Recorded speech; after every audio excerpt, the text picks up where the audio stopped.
Tout le monde l'appelait Mamie Céleste. Elle n'avait pas de nom de famille qu'on utilisait vraiment. Pas d'âge officiel, pas d'ennemi. Toujours la première à venir en aide, la dernière à fermer l'église. Elle savait préparer les confitures comme personne, connaissait l'heure exacte où les figues devenaient mûres et prédisait la pluie en regardant le vol des pigeons. Alors, quand Mamie Céleste s'est éteinte dans son sommeil, le village entier s'est figé. On a posé des bougies à ses fenêtres. Le maire a fait suspendre les cours à l'école. Les cloches ont sonné longtemps, avec cette lenteur qu'on réserve aux gens qu'on respecte vraiment. Il y eut une veillée dans la salle des fêtes, des chants, des larmes, des souvenirs.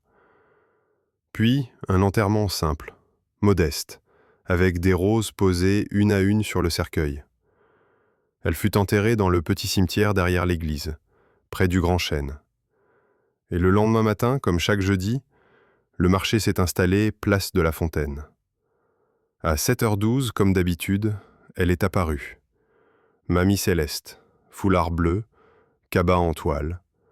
Elle avançait tranquillement entre les étals, saluant les marchands, prenant des pommes ici, du pain là.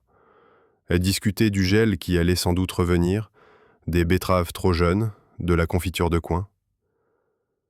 Les premiers à la voir restèrent figés, bouche bée.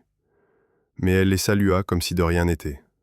« T'as maigri, Paul ? Mange un peu, voyons. » La boulangère s'est évanouie.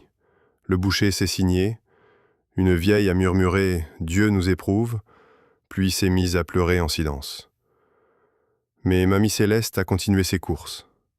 Elle est rentrée chez elle, a refermé sa porte, et le lendemain, elle était là aussi, et le surlendemain.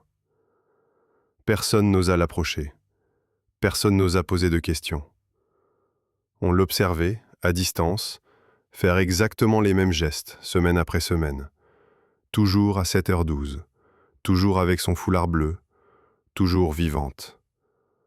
On vérifia la tombe. Elle était intacte. Le cercueil aussi. Alors le village a décidé de se taire. On continuait de lui vendre des légumes. On lui souriait poliment. On lui disait même « à demain », avec une petite crainte dans la voix. Et quand une autre vieille mourut l'été suivant, certains commencèrent à se demander si la place n'était pas déjà prise.